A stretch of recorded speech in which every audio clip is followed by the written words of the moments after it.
የቅድስት ኪዳነ ምሕረት ምስል ታየ፣ ዓለም ሁሉ ይስማው።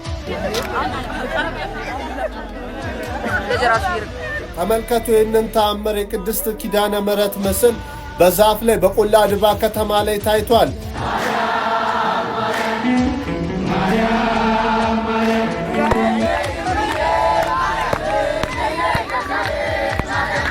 አንተ ስለመወለዷ መጽሐፍ ቅዱስ ላይ ተጠይቃለህ። አምላክን ወለደች ተብሎ እየተነገረ አንተ እድገቷን ካላየው አላምንም ትላለህ እንዴ?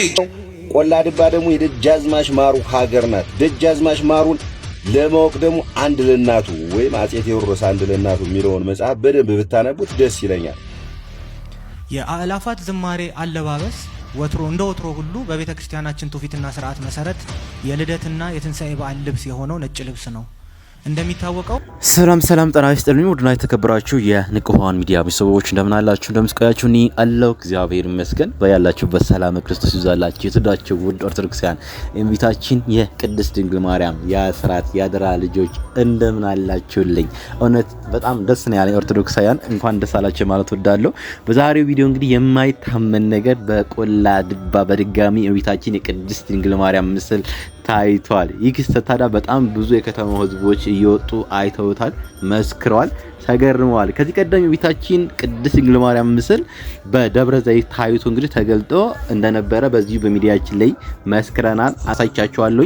እንዲሁም ደግሞ በግብጽ ሀገር ላይ የቤታችን እንደተገለጠች እንግዲህ ታሪክ የማይረሳው የሚታወቅ ነገር ነው። ሄዳችሁ ጎግል ብታደርጉ የቤታችን መገለጥ ታያላችሁ። ዛሬ ደግሞ በሀገራችን በኢትዮጵያ የቤታችን የቅድስት ድንግል ማርያም ምስል ተገልጦ መላው ኦርቶዶክሳውያን መንፈሳዊ ስሜት የቀሰቀሰ ምስል ሆኖ ተገኝቷል ማለት ነው። እንኳን ደስ አላችሁ። ላላየ አሳዩ፣ ሼር እያደረጋችሁ አሳዩ። ክብር ለመድኃኔዓለም። እኛ ኦርቶዶክሳውያን እናቱን የማይሰማ ጌታ የለንም። እኛ ኦርቶዶክሳውያን ስለ አእላፋት ዝማሬ በተሰጠ መግለጫ አለ። በቅድሚያ ግን እመቤታችን ስለተገለጠችበት ስለ ሀገሩ ሰምተን እንመለስና እንግዲህ ይህን ተአምራዊ ቪዲዮ እናያለን ማለት ነው። እውነት በጣም ደስ የሚል ነገር ነው እያየን ያለን። ሁላችሁም ኦርቶዶክሳውያን ቪዲዮ በደንብ ሼር ሳታደርጉ ላይክ ሳታደርጉ እንዳትጀምሩት። ለመላው ኦርቶዶክሳውያን ይህን ቪዲዮ ማሳየት አለባችሁ። ይህን ቪዲዮ ማየታችን ብቻ በረከት እንደማግኘት ነው ብዬ ነው ማስበው። እውነት ላችኋለሁ። ስለዚህ ኦርቶዶክሳውያን የሆናችሁ ላላዩ ኦርቶዶክሳዊ ጓደኞቻችን ይህን ቪዲዮ ይህን ተአምራዊ ምስል ማሳየት አለባችሁ ብዬ አስባለሁ። አሁን ቀጥታ ስለ ቆላ ድባ የት ነው ሀገሩ የሚለው ስለ ሀገሩ አንድ ቪዲዮ አላሳያችሁና ቀጥታ ወደ ተአምራዊ ቪዲዮ እንሄዳለን። ላይክ እያደረጋችሁ ጀምሩ ቪዲዮ። ሰላም እንዴት ናችሁ? አስኔ ጎትንገስ ነኝ። በጣም በውስጥ መስመር ብዙዎቻችሁ ጠይቃችሁኛል ስለ ጎርጎራ ጨዋይት ቆላ ድባ ምንድነው? እስኪ አካባቢው እንዴት ነው ታሪኩ እንዴትስ ይገለጻል ብላችሁ በጣም ጠይቃችሁኝና መመለስም ግዴታዬ ስለሆነ ነው።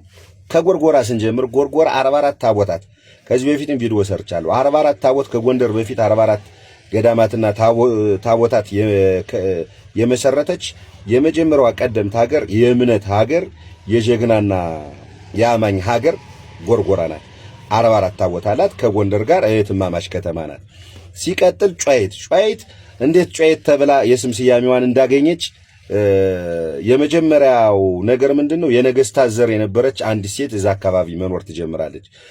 ከተለያየ ከጎርጎራና ከቆላ ድባ የሚመጡ ሰዎች እሷ ቤት ያርፉ ነበር። እሷ ቤት ስም ሲያርፉ ይዘውት የመጡትን ንብረት በአደራ መልክ ያስቀምጡ ነበር፣ እሷ ቤት ማለት ነውና ሴትየቱ ደግና ኩሩ የጨዋ ዘርም ስለነበረች በስነ ስርዓት አደራቸውን ጠብቃ ትሰጣቸው ነበር፣ ለሰዎቹ ማለት ነው።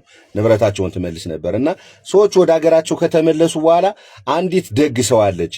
ወደ ጎርጎራ ወይም ወደ ቆላ ድባ ከሄድክ ከዛች ከጨዋዋ ቤት ዕቃህን አስቀምጥ፣ ንብረትህን አስቀምጥ። ሴትየቱ በጣም ጨዋ ሰው ናት እና ምንድነው የስም ስያሜዋን ያገኘችው ጨዋዋ ወይም ጨዋዋ ከሚለው ከሴትየቱ ከተሰጣት ስም ነው ስያሜዋን ያገኘችና ጨዋሂት የተባለችም ከዛንገል ነው። ማህበረሰቡ በጣም ጨዋ ነው፣ አማኝ ነው።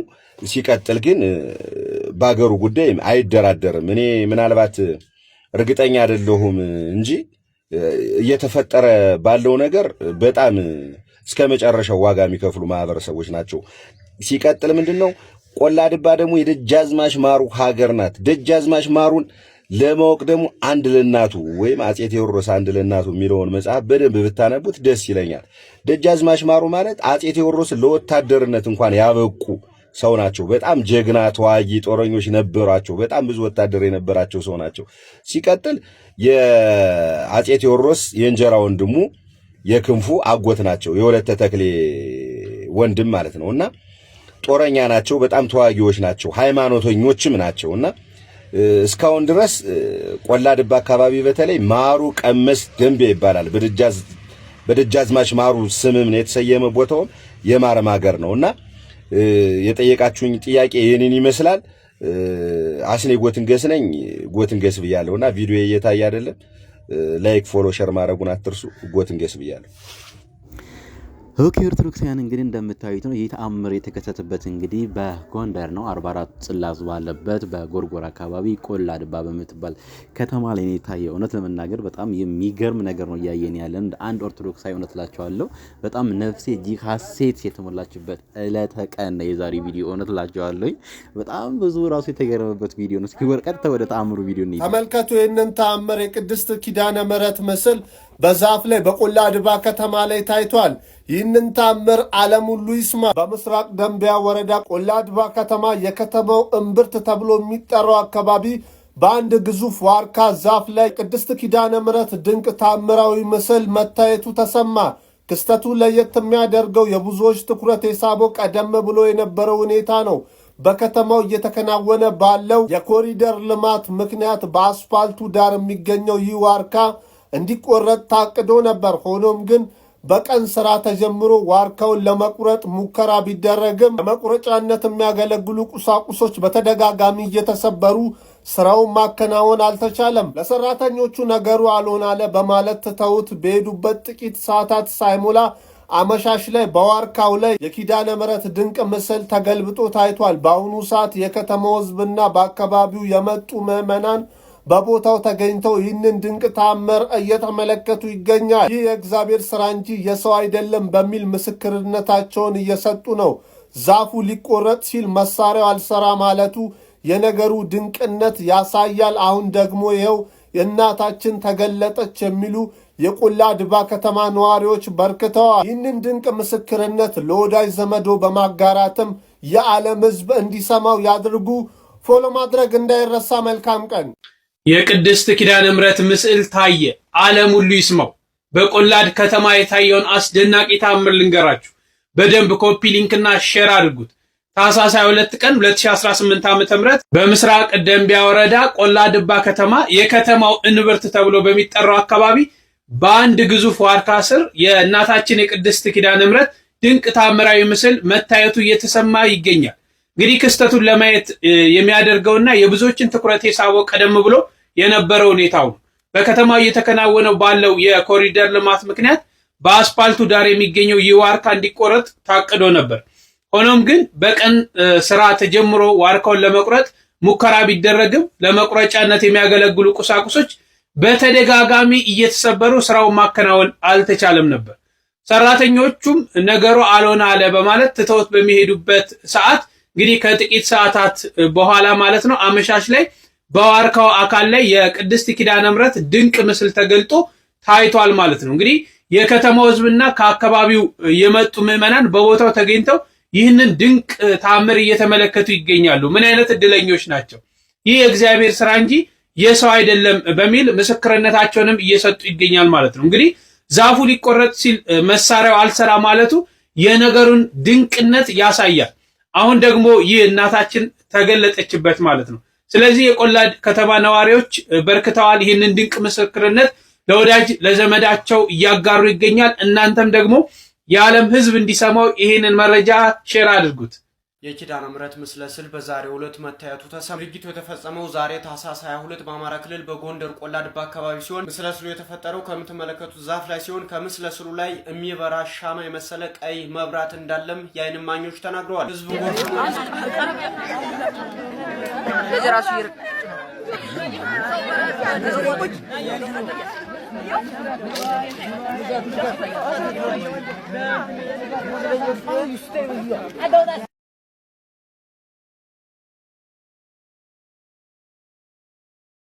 ኦኬ ኦርቶዶክሳውያን እንዳያችሁት ነው በቤታችን ቅድስት ድንግል ማርያም በቆላ ድባ ከተማ ላይ በእንደዚህ ያለ መልኩ ተከስታለች። እንደምታዩት ህዝበ ምእመኑ ተሰብስቦ የቤታችን ይህን ድንቅ ክስተት እያየ ይገኛልና እውነት ምንኛ ታድለናል።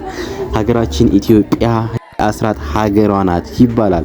ሀገር እግዚአብሔር ናት ይባላል። እውነት ነው፣ ሀገር እግዚአብሔር ናት። እውነት ላችኋለኝ ከዚህ እቅፍ፣ ከዚህ ፍቅር፣ ከዚህ እናትነት የወጣችሁ እውነት ላችኋለሁ አለመመረጥ ነው፣ አለመታደል ነው። ኦርቶዶክሳውያን ይሁን ደግሞ ቤታችን የቅድስት ድንግል ማርያም በረከቷ አማላጅነቷ አይለየን ማለት ወዳለሁ። ለእግዚአብሔር የሚሳነው ነገር የለም። ክብሩ ይስፋ ለመድኃኔዓለም። ሁላችሁም ኮሜንት ላይ የተሰማችሁን ስሜት የምትገልጹልኝ ይሆናል። አሁን ቀጥታ ወስዳችሁ ወደ አእላፈ ዝማሬ መግለጫ ተሰጥቷል። እሱን ሰምተን እንመለሳለን።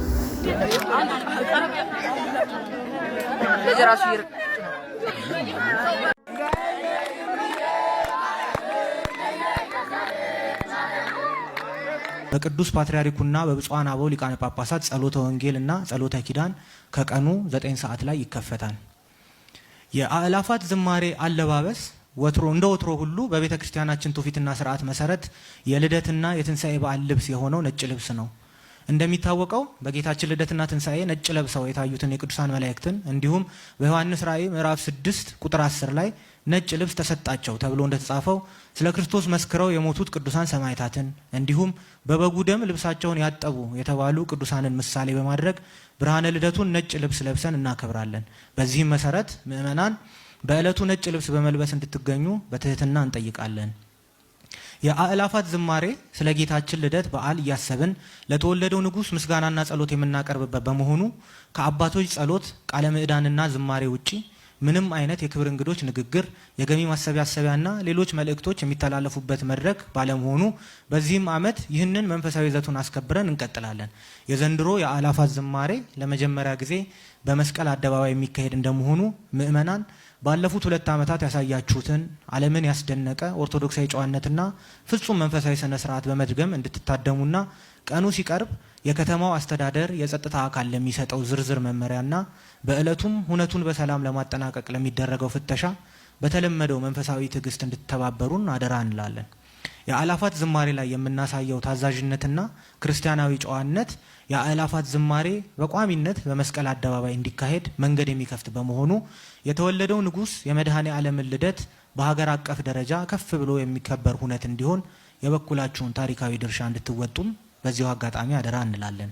ኦኬ ኦርቶዶክሳውያን እንደሰማችሁት ነው የአእላፋት ዝማሬ እንግዲህ በዘንድሮው ዕለት በመስቀል አደባባይ እንደሆነ ይታወቃል። ይህን አስመልክቶ እንግዲህ ጃንደረባው ሚዲያ ይህንን መግለጫ ለመላው ኦርቶዶክሳውያን አስተላልፏል። አልሰማንም እንዳትሉ እንግዲህ ከዚህ ቀደም የአርሲ ኦርቶዶክሳውያንን ማሰብ አለብን ተብሎ በአእላፋት ዝማሬ ላይ መስቀል አደባባይ ላይ ጥቁር ለብሰን እንገኝ የሚል ቻሌንጅ በስፋት እየተነገረ ነበረ። ሆኖም ግን ይህን ነገር ማድረግ እንደማይቻል ይኸው መምህራኖቹ ለመላው ኦርቶዶክሳውያን መልእክቱን ያስተላለፉ ይገኛሉ ማለት ነው። እንግዲህ ዕለቱን ደግሞ አስመልክቶ ቀረብ ሲል የጸጥታ ኃላፊዎች የሚወጡትን መግለጫ አስመልክቶ ወደ እናንተ የሚያደርሳችሁ ይሆናል ማለት ነው። ለዛሬው ይህን ይመስላል በአእላፋት ጉዳይ ላይ የወጣው መግለጫ ማለት ነው። ከወዲሁ አልሰማንም እንዳትሉ ላልሰሙ ኦርቶዶክሳውያን ይህንን መረጃ አድርሳቸው ማለት ወዳለሁ። አሁን ቀጥታ ወስዳችሁ እንግዲህ ስለ እመቤታችን ስለ ቅድስት ድንግል ማርያም አጠር ያሉ አስተምሮችን እንሰማለን። እንዲሁም ደግሞ የዛሬው ቀን ልዩ ቀን ስለሆነ ይህን ቀን እንዳያመልጣችሁ በዚህ ሰዓት ምን አይነት ጸሎት ማድረግ እንዳለባችሁ ከአንድ ወንድማችን እንስማና ስለ እመቤታችን አንዳንድ ስብከቶችን እንሰማለን። ነገ ታኅሳስ 23 መጸለይ ስላለብን ነገር ልንገራችሁ። ይሄ ነገር ማንም ሰው እንዳያመልጠው። አርፍጄ ስለመጣው በጣም ይቅርታ አድርጉልኝ። ይሄን ነገር ቀደም ብዬ ነበር መናገር የነበረብኝ። በጣም ይቅርታ አድርጉልኝ።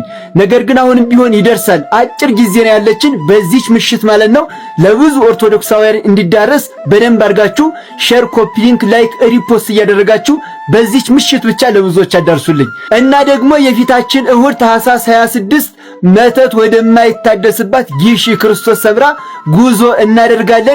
በባለፈው ጉዟችን ያመለጣችሁ ጭምር እሁድ እንዳያመልጣችሁ። ታኅሳስ 26 ሁላችሁም አብረን እንጓዛለን። በ0961 21 21 21 ቀደም ብላችሁ ደውሉልን። እስከ ምሽቱ 5 ሰዓት ምናምን መደወል ትችላላችሁ።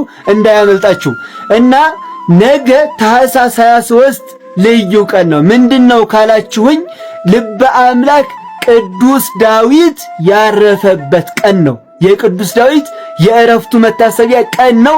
በዚህ ቀን ታዲያ መዝሙረ ዳዊት ሳይጸልዩ መዋል በፍጹም አይቻልም። ምክንያቱም ይሄን ዳዊት የዚህ ዳዊት ባለቤት ማን ነው? ቅዱስ ዳዊት አይደል? ለቅዱስ ዳዊት ደግሞ ቃል ተገብቶለታል። መዝሙርህን የሚጸልይ አብሶ ቆሞ የሚጸልይ የሚገርም ቃል ኪዳን አለው። ስለዚህ እንደው በነገው ቀን መዝሙረ ዳዊት ሳትጸልዩ በፍጹም እንዳትሉ። በጣም ከቸኮላችሁ መዝሙር 62ንም ቢሆን ሳትጸልዩ እንዳትሉ። ምክንያቱም በቅዱስ ገብርኤል ቀን ድርሳነ ገብርኤል፣ በሚካኤል ቀን ድርሳነ ሚካኤል እናነባለን። ታዲያ በቅዱስ ዳዊት የእረፍት ቀን መዝሙረ ዳዊት ብንጸልይ ምን አይነት በረከት መሰላችሁ የምናገኘው? ስለዚህ እንዳያመልጣችሁ ለሁሉም አዳርሱት። እንደው ቀደም ብዬ ነበር መናገር የነበረብኝ ስለዘነጋሁኝ ነው። በጣም ይቅርታ አድርጉልኝ። ኮመንት ላይ ሁላችሁም እየገባችሁ አምላከ ዳዊት ጸሎቴን ተቀበለ እያላችሁ ጻፉ። ሁላችሁም አምላከ ዳዊት ሆይ ጸሎቴን ስማኝ ተቀበለ እያላችሁ ሁላችሁም ጻፉልኝ። ቪዲዮም በደንብ አድርጋችሁ በዚህ ምሽት ለሁሉም አዳርሱልኝ። ሼርና ኮፒ ሊንክ ላይክ እያደረጋችሁ ቤቱ ይጠቅማችኋል። ፎሎ አድርጉት። እወዳችኋለሁ። ክብር በሉልኝ። አንተ ስለመወለዷ መጽሐፍ ቅዱስ ላይ ትጠይቃለህ? አምላክን ወለደች ተብሎ እየተነገረ አንተ እድገቷን ካላየሁ አላምንም ትላለህ እንዴ? ጀርባዋን እንደ ኪሩቤል ዙፋን ሳይቆረቁሮ አምላክ አደረበት ተሸክመው ዞረች እየተባለ የሚገርም እኮ ነው። ክብሯን አለማወቅ ነው። የሌላውስ እሺ ክብሯን ባያውቀው አይገርምም። የኛዎቹ ግን በጣም ይደንቃል። እኛ ክብሯን አለማወቋን ጠንቅቀን እስኪ እንደው ታሪካቸው ተወለዱ፣ አደጉ፣ ኮተኮቱ፣ ወጡ፣ ወረዱ ተብሎ በዛው አምላክን ጸንሷል የሚል ሌላ ሰው ታሪክ ታውቃላችሁ? እና እንዴት ነው አምላክን መጽነስ የቀለለብን ወገን? እንዴት ነው አምላክን በድንግልና መውለድ ዝቅ ያለብን? ኧረ ተው፣ ክብሯን እንወቀው እንጂ እማትሉበት አናውላት። ክብሯን ጠንቅቆ የሚያውቅ ሰው ጉንጭ አልፋ ንግግር ውስጥ ራሱ አይገባም። ኦርቶዶክሳውያን የተዋሕዶ ሊቃውንት ለምንድን ነው ድንግል ማርያም ላይ የተረባረቡት? ለምንድን ነው አጥብቀው የጻፉት? ለምንድን ነው የመሰከሩት? ለማጋነን ነው? ለመጨመር ነው? ለገዛ ነው? ለበጎ አድራጎት ነው? አይደለም። የተደረገለት የገባው መዳኑ የገባው መፈወሱ የገባው ከወደቀበት የተነሳ ከረከሰበት የተቀደሰ ከቆሸሸበት የታጠበ የጨለማ ግዝፈት የገባው ብርሃንን ያደንቃል። የሞት ግዝፈት የገባው ሕይወትን ያደንቃል። የመቃብር ግዝፈት የገባው ትንሣኤን ያደንቃል።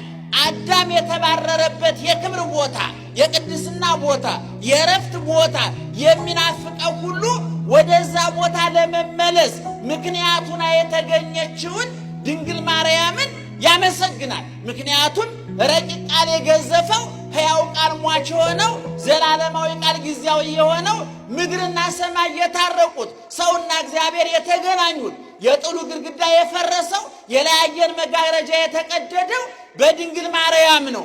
እንባችን የታበሰው፣ ቁስላችን የተፈወሰው፣ ብሶታችን የተነፈሰው፣ የጎደለው የሞላው በድንግል ማርያም ነው። ኦርቶዶክሳዊት ተዋሕዶ ቤተክርስቲያን ሊቃውንት እነ ዮሐንስ አፈወርቅ፣ እነ ቄርሎስ፣ እነ አትናቴዎስ፣ እነ ኤጲፋኔዎስ፣ እነ ቅዱስ ያሬድ፣ እነ አባ ጊዮርጊስ ዘጋስጫ በኋላም ዘመን የተነሱት ብሔራውያን የኢትዮጵያ ሊቃውንት በቅኔያቸው፣ በትርጓሜያቸው፣ በጽሑፋቸው ሁሉ ስለሷ የተናገሩት የተደረገላቸው ስለገባቸው ነው። ምእመናን፣ ሰው ክርስትና ሲገባው ሁለት ነገር ይሆናል። አንደኛው የተደረገለት ይገባዋል፣ የተደረገለት ይሰማዋል፣ የተዋለለት ውለታ ይገባዋል። ሁለተኛ ምን ላድርግ ብሎ ይጠይቃል።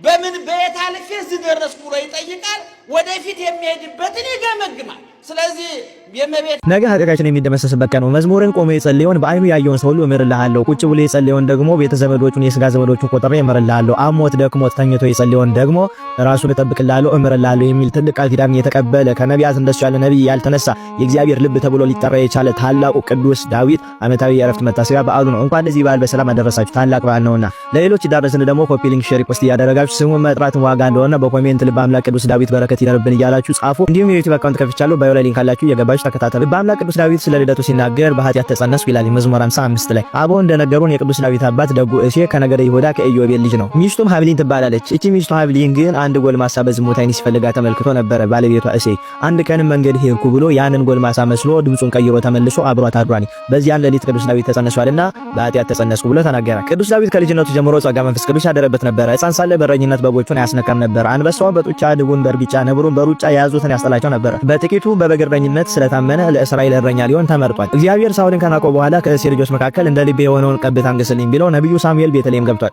በዚያም ከኤልያብ እስከ አሚናዳብ ሰባቱን የእሴ ልጆች ቢፈትን አልሆነም። በቅዱስ ሚካኤል ጠቋሚነት ግን ከእረኝነቱ ዳዊት ተጠራ። ገና ከርቀት ሲመጣ የዘይቱ ቀርን ቦግ ብሎ ተከፈተ። በቅዱስ ዳዊት ራስ ላይም እንደ እሳት ፈላ። በአምላክ ምርጫም በ12 ዓመቱ ላይ ለእስራኤል ንጉሥ ተብሎ ተሾመ። ኢሎፍላውያንም በጠላትነት በተነሱባቸው ጊዜ ጎልያድ የሚሉት የጌት ሰው እስራኤልን ሲያስጨንቅ ለ40 ቀናት ቆይቶ ነበር። ለአምላኩ ስምና ክብር የሚቀና ቅዱስ ዳዊት ግን በድፍረት ገጥሞ በፈጣሪው ኃይል በጠጠር ጥሎታል። ግን ቅዱሱ ብላቴና ጎልያድ ደግሞ 6 ክንድ ወይም 3 ሜትር የሚረዝም ሰው ነበር። ቅዱስ ዳዊት ንጉሥ እንዲሆን ተቀብቶ ግን ዙፋን ያልጠበቀውን ጠላታቸውን ጥሎ ስላዳናቸው ፈንታ ሳኦልን በገና እየደረደረ ስለፈወሰው ፈንታ ሊገደል ተፈለገ። ፈጣሪው ግን ከእርሱ ጋር ባይሆን ይገድሉት ነበር። እርሱ ግን ለ18 ዓመታት በትዕግስት ተሰደደ። ከአንዴም ሁለቴ ሶስቴ ጠላቱ ሳኦልን አሳቻ ስፍራ ላይ አግኝቶ በምሕረት ተወው። በዚህም የዋህነቱ በብሉይ ላይ ሆኖ ጠላቶቻችሁን ውደዱ የሚለውን የአዲስ ሕግ ፈጽሟታል። ቅዱስ ዳዊትም የስደት ዘመኑ ሲፈጸም ሳኦል ሞተ። ምን ጠላቱ ቢሆንም የሳኦል ገዳይ ነኝ ያለውን ተበቀለ። ስለ ጠላቱ አለቀሰ። 30 ዓመት ሲሆነው ነግሶ ለ7 ዓመታት በኬብሮን ለ33 ዓመታት በኢየሩሳሌም ወይም ጽዮን ሕዝበ እግዚአብሔርን ጠብቋል፣ መርቷል። በዘመኑም ጠላቶቹን ሁሉ ድል አድርጓል። በልጁም አቤሴሎም እጅ መሰደድን በሳሚ ወልደ ጌራ መሰደድን ታግሷል። ቅዱሱ ንጉሥ ሁሉ ነገር የተሰጠው አባት ነው። ሁሉ ሕይወቱ ለኛ ትምህርት ቤት ነው። ሰው ነውና የኦርዮን ሚስት ቀምቶ ኦርዮን አስገድሎ ነበረ። ጉዳዩንም ነብዩ ናታን በምሳሌ ሲነግረው ፍጹም ተጸጸተ። ማቅ ለብሶ አመድ ነስንሶ አለቀሰ። መሬትንም በእንባው ክንድ አራሳት፣ ሐረግ እስከ ማብቀልም ደረሰ። እግዚአብሔርም ንስሐውን ተቀብሎ ከፍ ከፍ አደረገው። በንስሐ ለምትገኝ ጸጋ ምሳሌ ሆነልን። ቅዱስ ዳዊትን የሚያህል ነቢይ ወይም ሚስጥር የበዛለት አልተገኘም። ከዓለም በፊት እንዲህ ነበረ ብሎ ከዚያ ከስነ ፍጥረት እስከ ዳግም ምጽአት የተናገረ እርሱ ነው። ስለ መላእክት፣ ነቢያት፣ ሐዋርያት፣ ጻድቃን፣ ሰማዕታት፣ ደናግልና መነኮሳት ሁሉ መናገሩ ይደንቃል። ስለ ድንግል ማርያምና ስለ መድኃኒታችን ክርስቶስም አምልቶ አስፍቶ በጥልቅ ተናግሯል። 150 ምዕራፎች ባሉት መጽሐፈ ትንቢቱ ኃላፊያትን መጻያትንም ተመልክቷል። ስለዚህ አቦ አልቦ ምስጢሩ አልቦ ትንቢት ዘየተናገረ አቡነ ዳዊት ይላሉ። ቅዱሱ ነቢይና ንጉሥ በጣም የሚታወቀው በዝማሬ ነው። ለራሱ ባለ 10 አውታር ለመዘምራኑ ደግሞ ባለ 8 አውታር በገና አዘጋጅቶ ፈጣሪውን ያመሰግን ነበር። 24 ሰዓት ሙሉ ስብሐተ እግዚአብሔር እንዳይቋረጥ 288 መዘምራንን በአሳፍ መሪነት መድቦ ነበር። ራሱን በፍጹም ተመስጦ ማርማር እያለው እግዚአብሔርን ያመሰግነው ነበር። ቃል ለጉሮሮዬ ጣፋጭ ነው እንዲል መዝሙር 118 ከቁጥር 93። የዳዊት መዝሙሩ ለአጋንንት ትልቅ ጠላት ነው። ቅዱሳን መላእክትን በዳዊት መዝሙር ይዘምራሉ። በዘቦቱ ይሴቡ ሰማያዊያን ወምድራዊያን እንዲል ቅዱስ ዳዊት ጽዮንን አንጾ ጽላተ ኪዳኑን አመጣ። ለአምላክ የቆም ማደሪያ ሊፈልግ አይኑ ከእንቅልፍ ተከለከለ። መዝሙር 130 ከቁጥር 2። የፈጣሪውን ፈቃድ ሊጠይቅ ሱባኤ ቢገባ አንተ ሳትሆን የሚሰራልኝ የልጅ ነው አለው። አያይዞም የሚስጥረ ሥጋዌ ነገር ቢገልጥለት ናሁ ሰማይ ነው በኤፍራታ ነው በኤፍራታ ሰማ ነው ሲል ተናግሯል። መዝሙር 30 ከቁጥር 6። የኪዳኑ ጽላት ወይም ጽዮን ከአቢዳራ ቤት ስትመጣ ከዙፋኑ ወርዶ ከተራ ሕዝብ ጋራም ተቀላቅሎ በበገና በመሰንቆ ተጫወተ። ስለ ፈጣሪው ክብሩን ተወ። ከዳን እስከ ቤርሳቤ የሚገዛ ኃያል ንጉሥ ነበርና በጽዮን ፊት እየወደቀ እየተነሳ እየታጠቀ እየፈታ ሲዘምር ሚስቱ ሜልኮል ናቀችው፣ ሳቀችበት። እግዚአብሔር ግን ከፍ ከፍ አደረገው፣ እርሷንም ማኅፀኗን ዘጋው። እግዚአብሔርም ስለ ዳዊት ሲል ኢየሩሳሌምን ብዙ ጊዜ ታድጓታል። ሰለሞንና ሕዝቅያስን ነገስታቱን ይቅር ያላቸው ስለ ባለሟሉ ስለ ቅዱስ ዳዊት ነው። የአዲስ ኪዳን የመጀመሪያ ቃልም የዳዊት ልጅ የምትል ናት። ማቴዎስ 1 ጌታችን ወልደ ዳዊት መባል ወዷልና እንዲያውም ራሱ እኔ የእሴይ ሥርና የዳዊት ዘር ነኝ ሲል ተናግሯል። ራእይ 22:16 ነቢየ ጽድቅ ልበ አምላክ ቅዱስ ዳዊት እስራኤልን ለ40 ዓመታት መርቶ አረጀ።